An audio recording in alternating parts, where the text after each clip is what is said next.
Hello, everyone, and welcome to the April Assessment Accountability webinar. This is Kevin Chandler, the Director for Assessment. As always, a few housekeeping notes.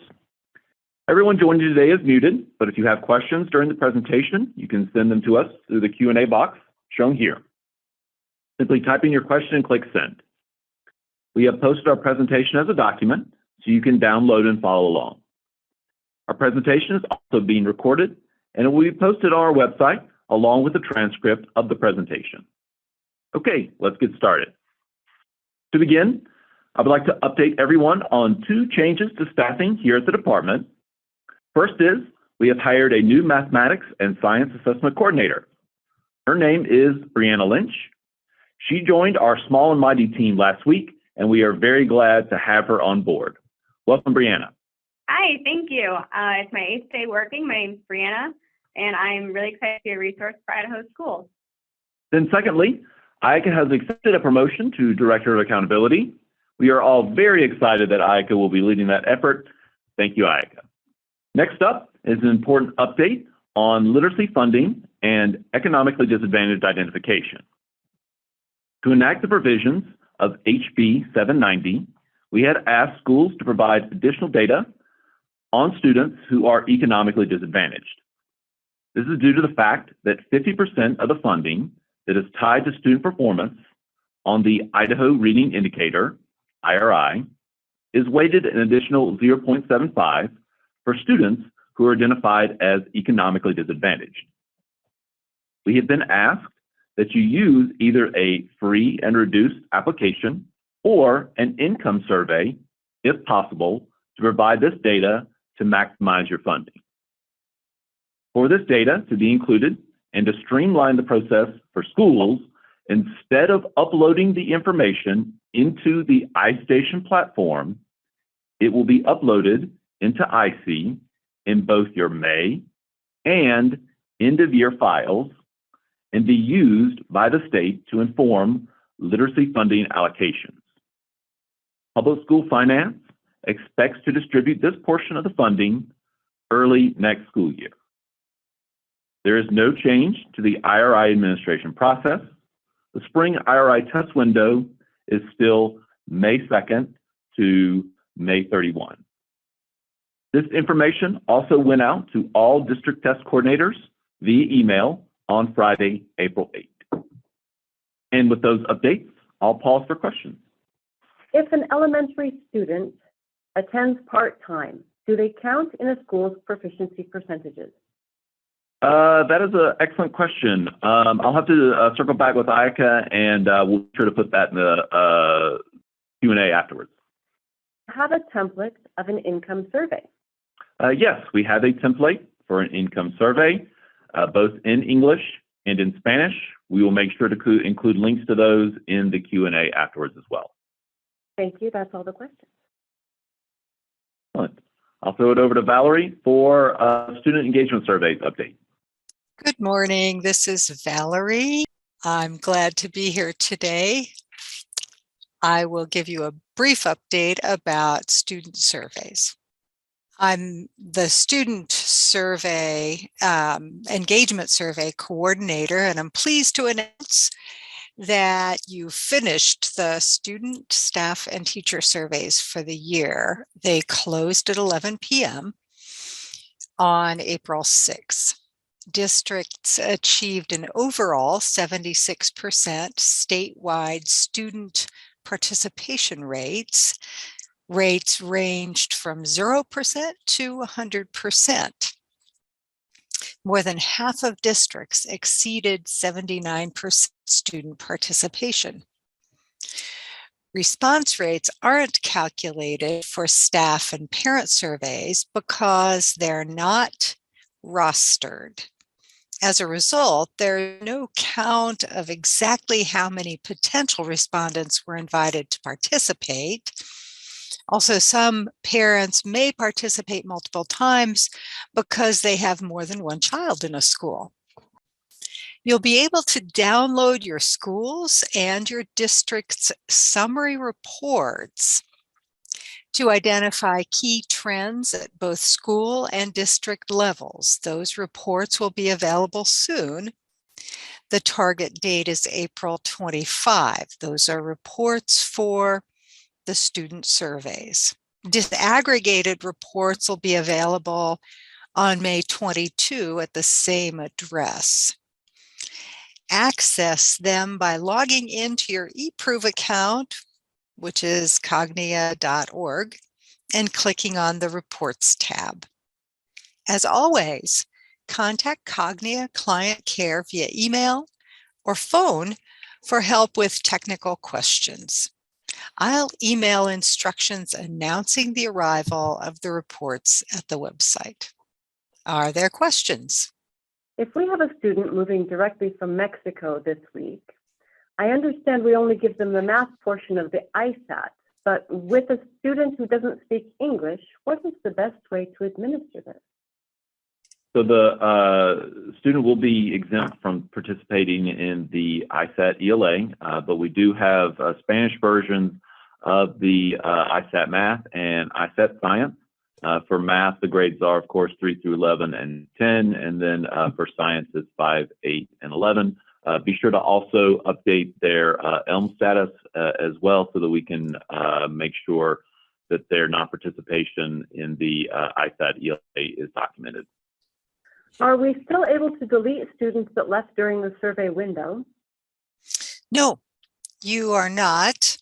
You are able to add or subtract students from your roster during the entire period of the engagement surveys being open. Once it closes, you may not add or subtract students from your roster. Okay, thank you. There are no more questions. Excellent. So I'll throw it over to Andrew for an Alpha update. Good morning. My name is Andrew Bennett, and I am so happy to be with you today to remind you of some just-in-time information around where we are at in the English language proficiency assessment cycle. First off, I am pleased to announce that the 2022 Idaho legislative session closed on March 31st. And for all of us in the WIDA-verse, this means that the pending rule to update Idaho Code 080203, subsection 00402, with new verbiage that reflects the WIDA ELD Standards Framework 2020 edition, has now been solidified as administrative law. Woohoo! The work around updating the WIDA ELD standards has been an ongoing project that has spanned the last several years, and now I am very happy to say that we can move on to the next phase of implementation. Thank you to all of you who have contributed to this discussion over the last 24 months. Now the real work begins. Listed on this slide are 3 very important items and the dates associated with each, which I recommend keeping at the top of mind as we wrap up the 2021-2022 school year. Access for L's score reports will be released in May. On May 6th, districts will be able to download the individual student reports and other score reports via WIDA AMS, and physical individual student reports will be delivered to the district between May 23rd and May 25th. Lastly, the Access for L's participation rate appeals window will open on May 23rd and will close on June 3rd at 5 p.m. Mountain Time. And it is imperative that districts designate someone to review the Access Participation Appeals web application during the window to address the English learners who may be populated in the application. There will be several score reports available in WIDA AMS starting on May 6th. These include the individual student report, student roster, school and district frequency reports. These reports can be utilized for several purposes to monitor student growth, evaluate LIEPs, and inform students, teachers, and families on bright spots and areas for future focus. The reports can be accessed via WIDA AMS under Report Delivery, Test Results. The state frequency report will be posted to the ELPA webpage in early June. And IDAPA code 080203, subsection 11105B, requires districts to communicate individual assessment results within 3 weeks of receiving scores. In addition to sharing the scores with the child's parent, districts must ensure that scores are shared in a language that is comprehensible to the parent. Districts can download and print the ISR in over 49 languages. The ISR contains scale scores and proficiency levels for each individual language domain and 4 composite scores. In addition to sharing the ISR with the child's parents, districts are encouraged to place a copy into the child's cumulative file. There are several resources to assist individuals in interpreting the results. The Alternate Access and Access for ELS interpretive guides present WIDA recommendations for interpreting and using test scores. The WIDA speaking and writing score rubric can also be used as a resource to understand the different dimensions of language and the criteria connected to each proficiency level.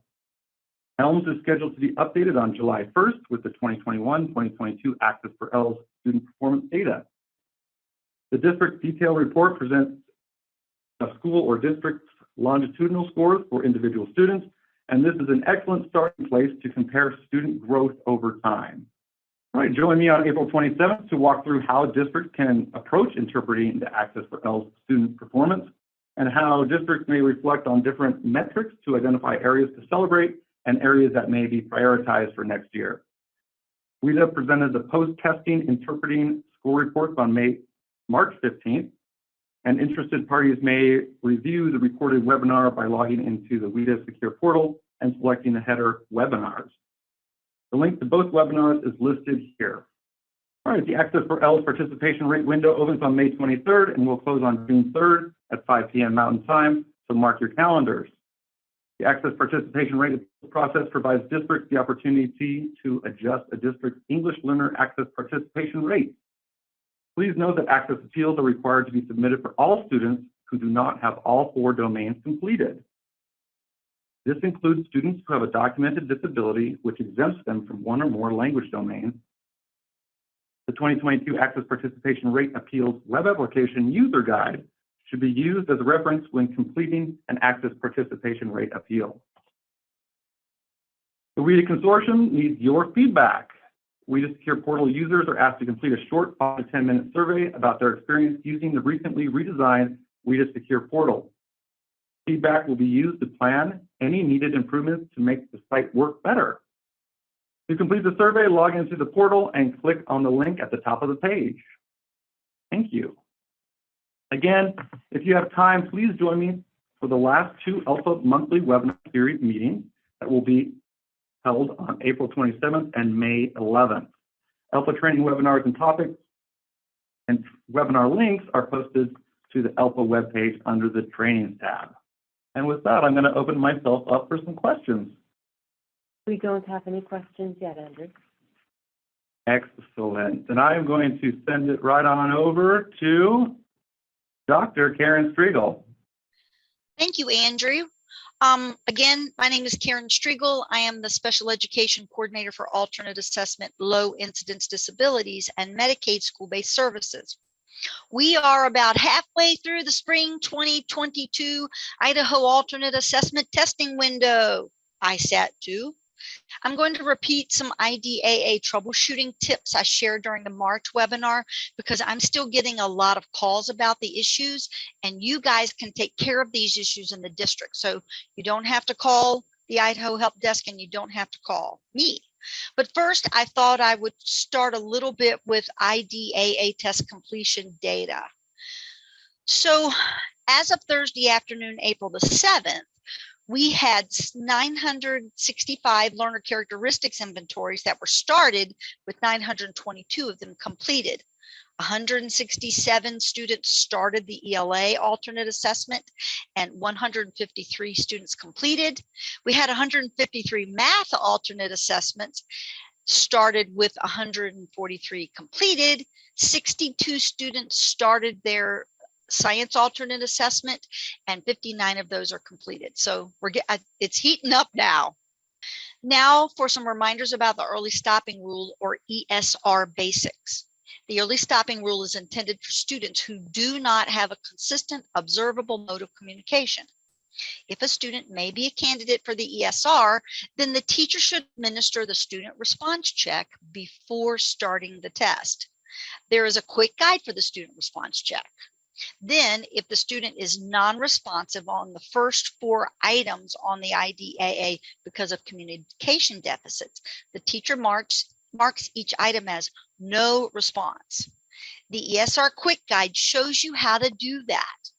After the teacher marks no response on the first 4 items and clicks the next button, they are redirected to the, what I like to call the ESR confirmation item. Once the teacher clicks yes on the item, the red End Test button will appear and the teacher can submit the test. But what if the teacher accidentally clicks an answer option for one of the first 4 items instead of clicking no response and they click next? I'm going to go off script here for a minute. We've been seeing a lot of test improprieties because this very thing happens. So if everybody will work from the early stopping rule quick guide, I think it won't happen so much. Anyway, so even if only one of the first items on the test has an answer option that is not marked as no response, then the test is going to advance to item 5 and the teacher cannot activate the early stopping rule. GAC, right? But don't worry, there is a remedy. First and foremost, the teacher should stop the test. In other words, do not continue going through the test. Do not submit the test. Do not pass go. Do not collect $200. Then the teacher should immediately contact their test coordinator, which is what I hope they do anytime they have an issue. There is no need to call the Idaho's help desk or the State Department of Education. Instead, the test coordinator will submit a test impropriety to have the test reset. After the test is reset, then the teacher can re-administer the IDAA and activate the early stopping rule as appropriate. Then don't forget to submit the incident using the State Department of Education test incident log. Finally, I want to remind you of those 3 common issues with the IDAA that are easy to fix. I'm getting lots of calls about these things, and you guys can fix them. Number 1, if the LCI does not appear when the teacher logs into the data entry interface with the student's EDU ID, then the alt assessment flag was not checked and tied. Well, that's easy. Log into TIDE and click the alternate assessment flag. Number 2, if the IDAA test cards don't appear as expected when the qualifying student logs into the secure test browser, then the teacher has not completed the learner characteristics inventory in the DEI. Remember, the LCI must be completed 1 time for each student before the IDAA is available in the test delivery system. Number 3, if the IDAA fixed form cards don't appear as expected, then the qualifying, when you log into the secure test browser, then the paper tester flag was not checked and tied. Easy fix. Log into TIDE, check the paper tester flag. Phew, that was easy. One last note before I finish. I have created a short reference document for you and your teachers. It describes and outlines ways to prevent 2 common SPED-related improprieties and the quick fixes for 3 common issues teachers encounter when attempting to administer the alt. And I just talked about those when you guys don't have to call me or the help desk.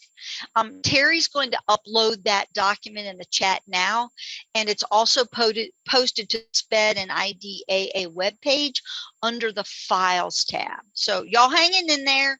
Well, hang on, there's only a few more weeks of testing. Are there any questions at this point?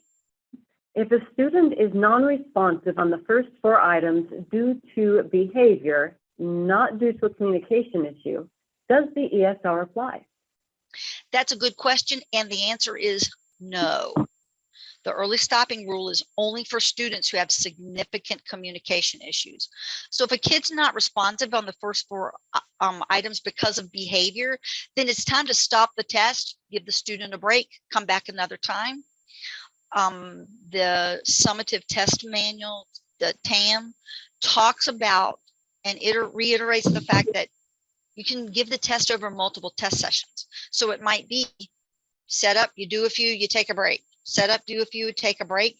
Be sure that you're working with students to get them ready to do this, whether it's using, well, there are lots of different ways that you can support behavior, because there are kids who take the ISAT who have behavior problems, right, and need a break.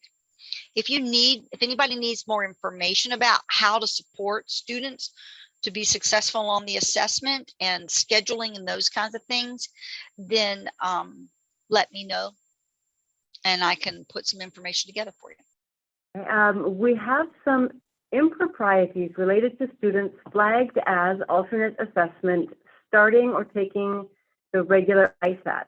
Since the alt flag is required to access the IDAA, why does it not prevent access to the regular ISAT? Chandler, you might have to help me with this, or maybe we need to investigate with Cambium. My understanding is that if the alt assessment flag is checked before a student logs into the secure test browser, then the only test they should see is the IDAA. So some of the test improprieties that I've seen about this situation were because the alt assessment flag was not checked. So if you're seeing this happen and the IDAA test is flagged and the student sees both, I need to look into it further, and maybe we need to have some better training for teachers to pay attention to what button they're clicking. But Thanks, Karen. Yep, that is a perfect answer, and we will circle back with Cambium as well to double check that thinking. All right, on to you, Chandler.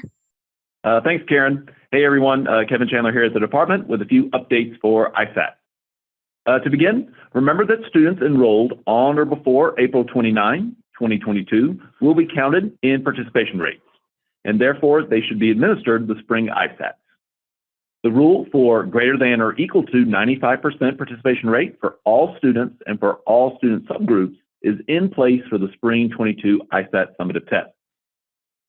If you have not already, please bookmark the important dates page on the IDAPA portal to be informed of all ISAT testing windows and Cambium assessment system availability. Students in grades 3 to 8 and 10 are required to participate in the ELA and Math summative testing for spring 22.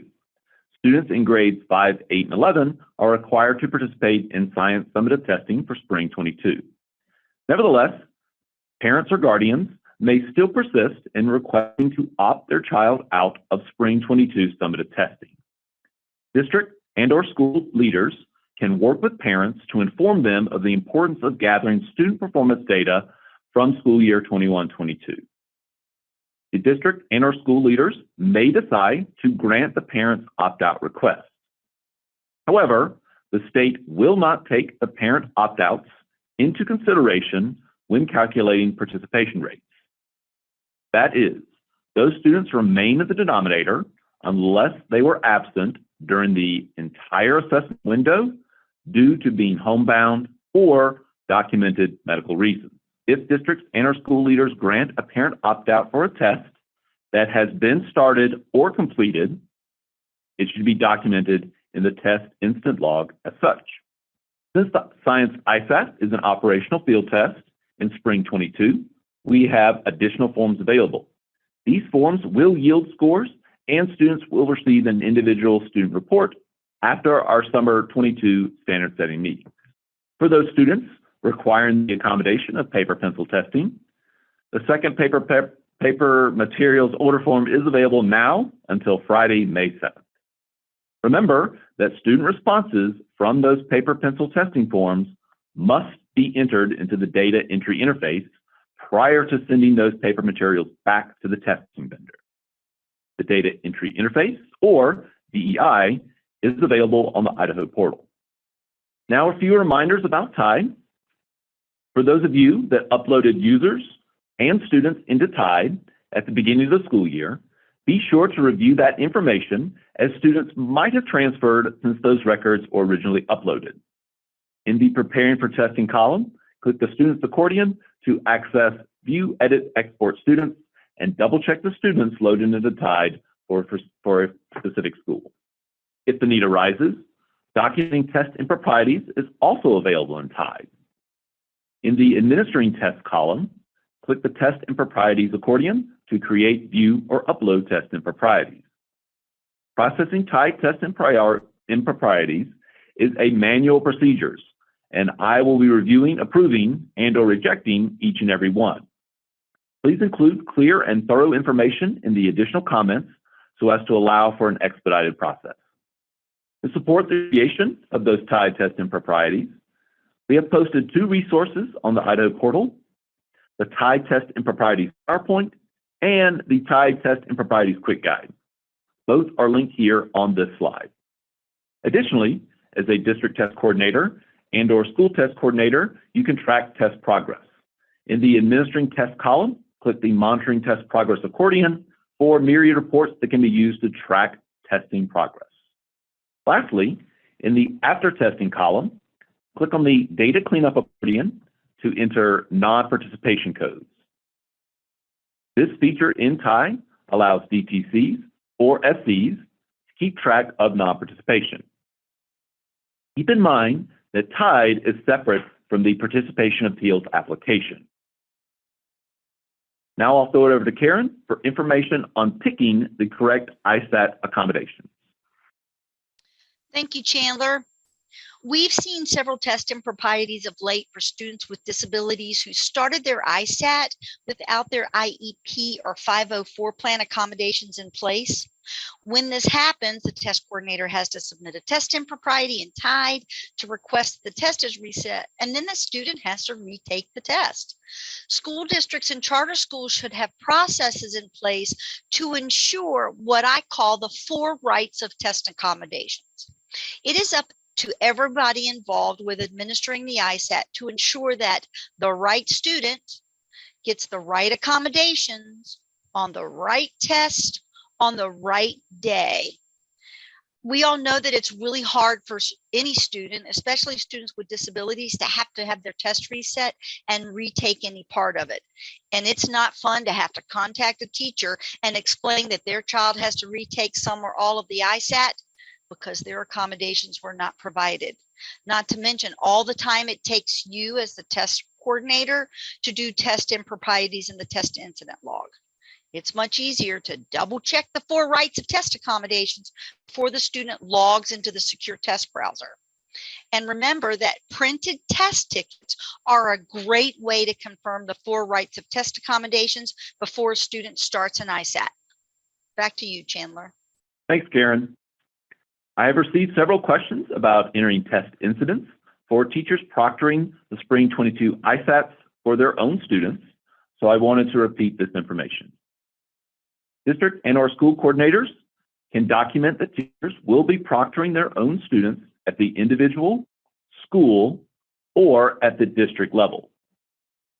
A few points with the example shown.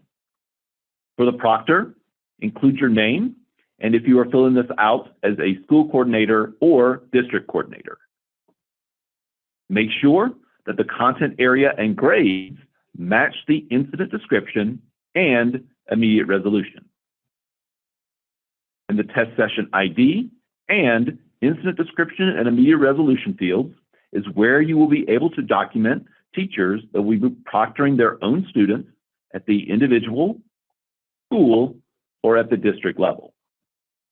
A quick reminder that the Idaho SDE is offering color copies of the parent brochures to provide alongside the ISAT Summative Individual Student Reports, or ISRs. The ELA and Math brochure is applicable to both the ELA and Math ISRs. It is available in both English and Spanish. Orders for the science brochure can be placed now, but you will receive the science brochure at a later date. The science parent brochure will be also available in both English and Spanish. Again, order the science brochure now and receive it at a later date. The JOT form is completed by the district test coordinators who will then disseminate the brochures to the schools. Orders should be placed on or before April 15th. An important update for our proficiency standard setting meeting. Due to lack of availability of venues large enough to accommodate our meeting, we have moved our proficiency standard setting meeting online. A big thank you to everyone that has signed up to participate. The standard setting conference will still be held the week of July 18th, with standards being set for specific assessments during specific dates and times. Please see the slide on the screen now for those specific dates and times. As a reminder, We need general education and special education expertise on all committees. So please sign up if you are interested and able to participate. The Idaho SDE will also be sending out one more reminder email to gather recruits, with acceptance letters being sent out very soon afterwards. And with those updates, I will pause for ISAT questions. Can you explain more about how the Spanish test works? Is it written in Spanish? Is there a flag and tide required? Is it only providing stacked translations? Yep, so for that particular question, I'm going to assume that's for the science ISAT. In TIDE, yes, you will choose Spanish as a designated support for their language, and then in the TA test tree, you will be able to select the science ISAT to administer that to the student. I believe it will be presented in stacked translation. Participation rates are calculated based on whether a student is absent during the entire testing window. Is this the state window, March 14 to May 13, or would this apply to our district testing window, for example, April 1 to May 13? That's a great question, and if I get this wrong, please jump in and correct me, but that's associated with the state participation testing window. Okay, must have got it right. Excellent. When we call help desk and are advised on testing issues by them, how do we gain access to the transcripts of phone calls? I would like the transcript to submit as evidence in a test impropriety. Is there any reason we couldn't receive a transcript of what was advised on a help desk call? That is a really excellent question. I will have to double confirm with Cambium Assessment, but I believe that transcripts could be available and then sent along. But I will definitely double confirm with Cambium and include that in our Q&A as well. Sorry, when will the parent brochures be mailed for ELA and math? I believe those are going to be mailed either later this month or early in May. And since Spanish translation is designated support, can a second-year Spanish-speaking student have this support? Yes. We are having students lose video at random near the end of remote testing sessions. Random meaning random remote students throughout all tests and days, times of day. Proctors refresh the screen and have had students log out, then back in, and rarely does that resolve the video problem. Is there a known issue with this? Any additional guidance? We have not heard from Cambium as far as if that is a known issue. The only, I guess, further guidance that I would kind of give there is the number of students that are participating in the remote test session. Perhaps limit it to fewer students, and that could resolve some of the bandwidth issues. We'll definitely follow up with Cambium as well to see if there's any kind of known issue, though, with the streaming video service that's associated with the remote testing. That's all the questions for now. Excellent. I'll throw it over to myself for an IRI update. To repeat the information from the Director's update, the following is an important update on literacy funding and economically disadvantaged identification. To enact the provisions of HB 790, we have asked schools to provide additional data on students who are economically disadvantaged. This is due to the fact that 50% of the funding that is tied to the student performance on the IRI is weighted an additional 0.75 for students who are identified as economically disadvantaged. We have been asked that if you use either the free and reduced application or an income survey, if possible, to provide this data to maximize your funding. For this data to be included and to streamline the process for schools, instead of uploading the information into the iStation platform, it will be uploaded into IC in both your May and end-of-year files, and be used by the state to inform literacy funding allocations. Public School Finance expects to distribute this portion of the funding early next school year. There is no change to the IRI administration process. The spring IRI testing window is still May 2 to May 31. This information went out to all district test coordinators via email on Friday, April 8th. Now I'll turn it over to Karen for an update on the IRI TAM. Thank you, Chandler. Test coordinators and special education directors received an email at the end of May regarding the removal of the human reader accommodation from the IRI Test Administration Manual, or TAM. This accommodation was included in the fall edition of the IRI TAM in error and is not an approved IRI accommodation in Idaho. IEPs that have the human reader or read aloud accommodation for the IRI will need to be amended to remove this accommodation before the spring 2022 IRI test administration opens on May the 2nd.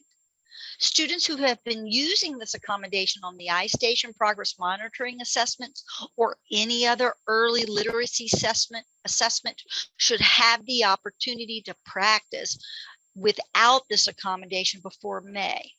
Students can practice the not using the human reader accommodation if you're using the progress monitoring assessments, but if you're not, and students just need to practice not having the read aloud or a human reader accommodation, can practice using the student modeling feature in IRI. Be sure to download the redlined version of the spring 2022 IRI TAM from the IRI webpage. If for some reason, when you download go to the link with the IRI and you don't see red text on the front page, then you need to delete your cache in your web browser so that you get the correct edition.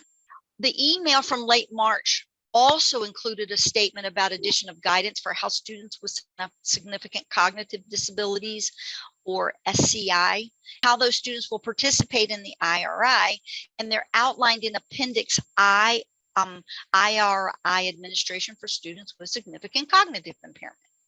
The appendix includes a definition of significant cognitive impairment from the Idaho Special Education Manual and outlines 3 options for participation.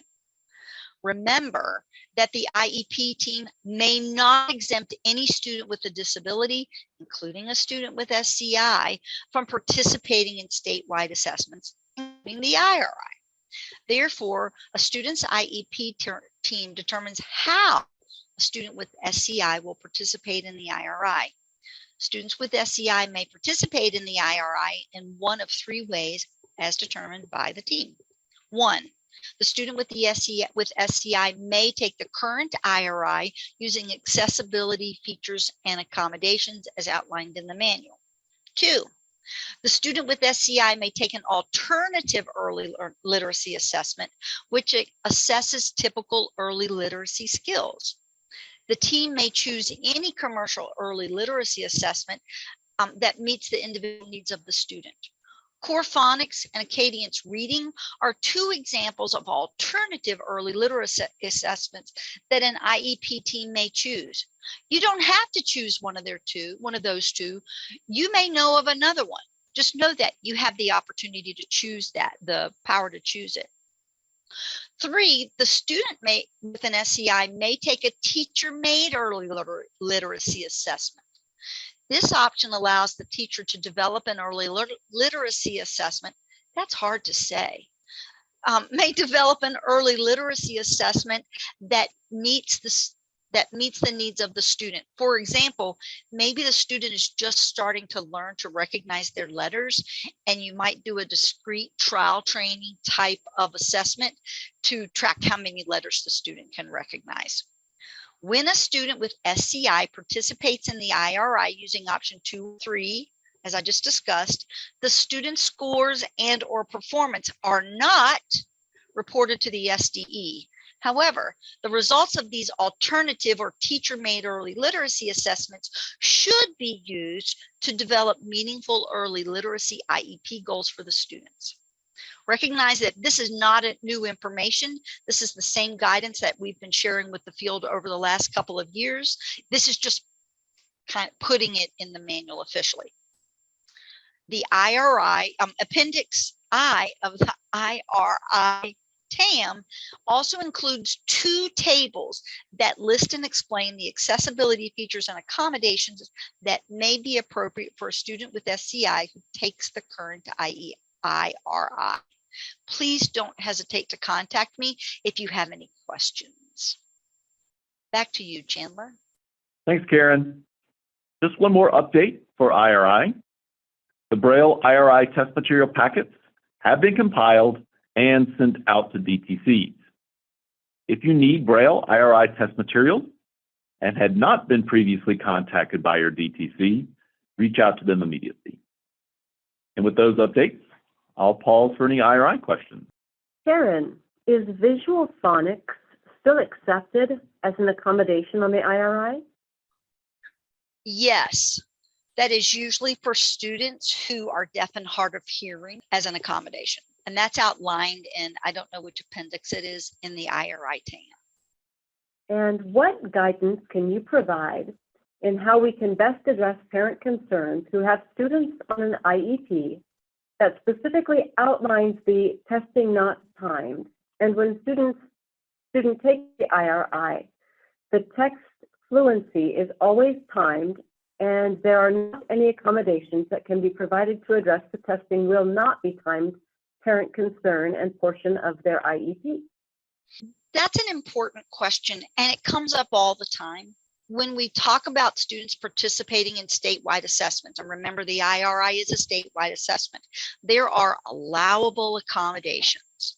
The reason it is not appropriate to turn the timer off for most students with IEPs is because it invalidates the construct of the test, right? So the test is testing early literacy skills, and automaticity is an important function of early literacy. With the passage of the dyslexia legislation, it becomes even more important to be sure that we are assessing a student's early literacy skills as the test is intended to measure. Because if you turn the timer off, then the student's going to do better on the test, and it's not going to reflect their true skills, and it could mask dyslexia markers. So can it be stressful? Yes, it can. But remember that the purpose of the assessment is to measure a student's early literacy skills. Now, what you do for progress monitoring and related to instruction is different, but these are a beginning of the year, beginning and end of year assessment. We've got to have an accurate score. Teachers are not able to administer the IRI to their own students, correct? And are districts getting governor's grant funding still required to test May 2nd to 10th? I'll take the first question first. Correct. Teachers are not allowed to proctor the IRI to their own students. That is documented in the IRI TAM. And as far as testing around the governor's learning loss grant funding, that testing was only supposed to occur in September and December of 2021. Therefore, the testing that should occur is for all students in K through 3 during our spring testing window. There are no more questions. May I interrupt and make a couple more comments about the timer turned off? There are 2 instances where the timer for IRI can be turned off, but it doesn't affect text fluency because fluency is automaticity, right? But for students who are deaf and hard of hearing, the timer gets turned off because if they're using a sign language interpreter, the interpreter has to have time to hear the item, think about it, interpret, so the timer gets turned off. And for students with significant cognitive disabilities, it may be appropriate to turn the timer off for those students. No, right? So those are the only situations where it would be appropriate to turn the timer off. Please clarify this. Even with the timer turned off, the text fluency is timed. Timer being turned off does not affect the text fluency portion. That is correct, because automaticity is a function of text fluency. And part of what it measures is how many words per minute a student can read. So it doesn't turn it off even for students who are deaf and hard of hearing, because students who are deaf and hard of hearing don't need to hear that part of the test. They have to read what's on the screen. Thanks, Karen. Okay, I'll throw it over to Ayaka for a college entrance exam update. Thank you, Chandler. Hi, everyone. This is Ayaka. And first of all, I understand that there are so much confusion out there right now around the college entrance exam graduation requirement and participation requirement. As currently written in the state administrative rule, the college entrance exam is no longer required for graduation, but is still required for participation. We are clarifying this required but not required confusion with the board right now. We hope to release an FAQ to you guys soon. April college entrance exam newsletter was released earlier this month, and here are some key points from the April newsletter for the month of April. Your school is hosting a primary SAT school day today and will host the makeup SAT school day on April 26th. All schools must participate in the makeup survey to indicate whether they are or they are not participating in the April 26th makeup SAT school day. If you plan to host the makeup testing but do not submit the survey, your school will not receive testing materials. Please make sure the survey is submitted by the 15th. More information was provided to the SAT coordinators. And here are some key points from the April newsletter for the month of May, as the newsletter includes future deadlines 2 months in advance. Earlier May, specifically starting on May 4th, SAT school day scores will be released. On May 8th, we have May National for virtual voucher students. And lastly, on May 10th, College Board will host a score release webinar to assist educators with analyzing scores and planning for the next steps. Please use the link in the slide to register. And that's all I had for college entrance exam. Any questions? There are no questions for college entrance, but on the ISAT, if a student is transferred out, is it better to delete the student from the roster or code them as withdrawn? For that question, I'm going to assume you're talking about tied. So I guess either one of those are acceptable. Again, making sure that if they've withdrawn, you can delete them from tied, or you can mark them as withdrawn. Shared students. Do students take the test where they are taking the subject or where they take a majority of their classes? For that particular question, I'm going to assume that's talking about the dual enrolled students. For that particular scenario, I would have to say where they're taking the particular subject, so that the school that administered the curriculum to that student will then get their results. IRI scribe. Are there guidelines who can scribe for a student? iStation doesn't put out any guidance, but the scribe guidance for ISAT would probably be appropriate. It includes things like you're only going to click the response that the student clicks. You're not going to change the answer. You're going to rely on them to tell you what the answer is, those kinds of things. So again, I think the ISAT scribe guidance document that's on the ISAT portal would be appropriate here. Shouldn't students be removed from TIDE when leaving a school or district so TIDE doesn't think they are dual enrolled? Yes, that is correct. Yeah, removing them from TIDE is also a viable option. And that is all the questions for now. Excellent. Thank you everyone for attending. While we're waiting for any last minute questions, let me go ahead and let you know that our next webinar will be 10 a.m. Mountain on Wednesday, May 11th.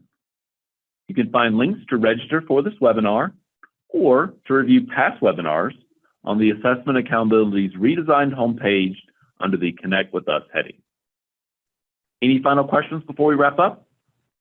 Will TIDE have the ability to sync with our SIS Power School in the future? The TIDE rosters can easily become overwhelming. Thanks for that question. We've received it several times in the past. We are meeting with Cambium Assessment early next month, and that is going to be a topic of discussion to see if that is in the realm of possibility. And then do 11th grade students have to take the science test if they aren't taking science in our buildings, i.e. homeschool for science, but taking other electives in our building? For the homeschool students, it is up to the school if they would administer the science ISAT to that 11th grade student. Will you please post the links to the surveys? And the link to the income template. Yes, in the question and answers that we will post, we will include links to the income surveys, both in English and in Spanish. When do you anticipate the questions and answers from this webinar will be posted? Brooke, I will do my best to get all of this posted no later than next Wednesday. I need a week to compile everything and make sure that everything is verified by the correct person. That's it for questions. Excellent. Thanks so much, everyone. We will include the questions and answers with materials that we post. Watch for a video, a PDF of the PowerPoint, and the questions and answers later next week. We would need time to make the documents accessible. Thank you for joining us. Have a wonderful day.